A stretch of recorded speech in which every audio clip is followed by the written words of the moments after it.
and, end, man, men, sat, set, bat, bet. So many words which can be easily confused with each other. These words we would call minimal pairs. The only difference between the two words are these two vowel sounds, a and e. Today we are going to clear up the difference between a and e, the tongue position, the mouth shape. We're going to compare some minimal pairs, words which sound similar, and we're going to put them into sentences, and you'll be able to communicate with people more confidently when you speak English. Hi, by the way, I forgot to say, I'm Elliot from ETJ English. I'm a British pronunciation coach. I teach modern received pronunciation, very common accent in the south of England. If you like my accent, that's the accent I teach, but remember there are many other accents available. The main thing to remember is that both of these sounds are what we would call front or frontal short vowels, meaning the sounds are produced in the front of the mouth, the tongue is more at the front of the mouth, and they're short. So they're not long like or, are, they're short. They do sound kind of similar to many non-native speakers, and this is how words like and can sometimes be pronounced as end. So we will start with the e sound, which is the easier of the two sounds. For this sound you just need your tongue near the front of your mouth. It's not all the way at the top and it's not all the way at the bottom. It's a half open, half closed mouth. So the tongue is not too high, not too low.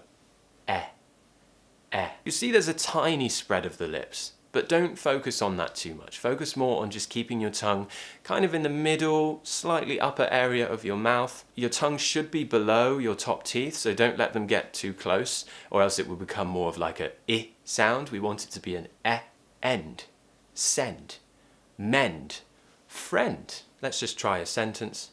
Please send your friend my best regards. Please send your friend my best regards. And now, when things get tricky, we're going to compare this sound with a. For this sound, the tongue's a bit lower in the mouth, so I want you to focus on just pushing it down a bit more.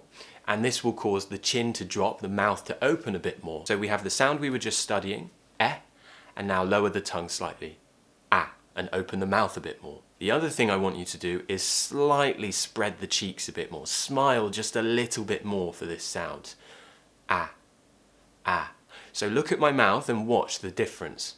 E, a, e, a. My mouth is just generally a little bit more open for the a sound. So the key is e sound, the tongue is a bit higher, more in the middle of the mouth. The a sound, we push the tongue all the way down, open the mouth a bit more and spread the cheeks a bit more.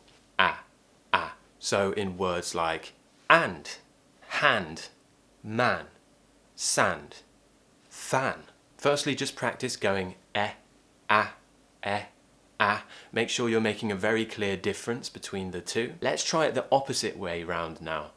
A, e, a, e. So now what we're going to do is compare some words which sound similar, minimal pairs. And I know it will make you feel like a baby and it's quite annoying, but a great way to practice is just by doing the consonant before and practicing the two different sounds. For example, ma, me, me,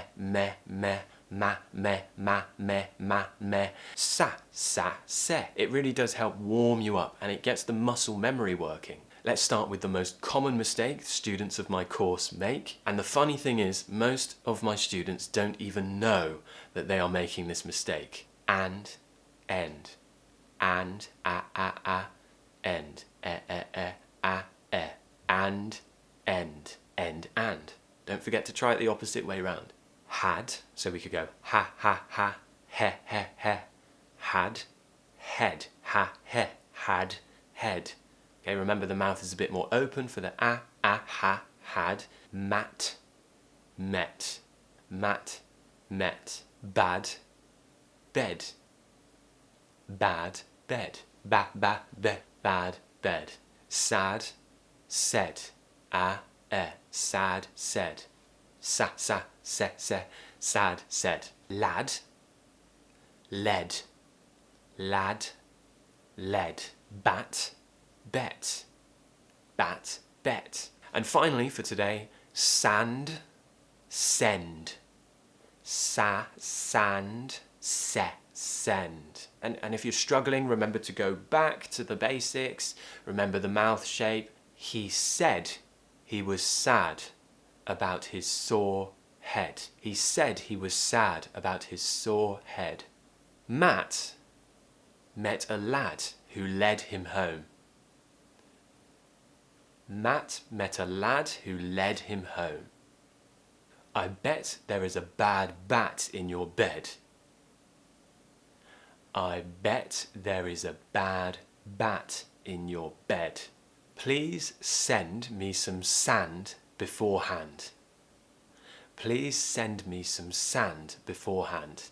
Traditionally, the ah sound is placed with the short vowels, but many people do argue that it can sometimes be a little bit of a long vowel. So don't be worried if you pronounce the ah sound a little bit long sometimes. It's okay and it's not a problem. Remember, a lesson is always the beginning. With pronunciation, it's muscular. We're training your muscles. So now it's all about the practice you do, the training you do for your tongue and your mouth to put these into your natural speech. Just practicing some sentences is great, but you need to be consciously thinking about these sounds now. Everything you do, every time you open your mouth, think about how you're pronouncing these two sounds and always make sure you're getting the difference. And help each other out, guys. Write in the comments some other minimal pairs with a and e so we can create a nice big list for other people to add and practice together. And please let me know if you'd like me to do more lessons on minimal pairs. There are so many in English, and I see students who join my course struggle with this, but they can be fixed. It's a process of muscle memory and training. Don't forget, we can work together. If you'd like me to train you, reduce your accent, or maybe work towards a British accent, I can help you with that. I am a British pronunciation teacher, and you can join my course at etjenglish.com, which includes both recorded content for you to practice, but also the ability to contact me by voice message on WhatsApp whenever you want, so that I can give you feedback, advice. We can also have some conversation practice, so it's great. And please, if you enjoyed this video, don't forget to give me a thumbs up, subscribe if you haven't already. I guess I'll see you next time. Cheers, guys. Bye.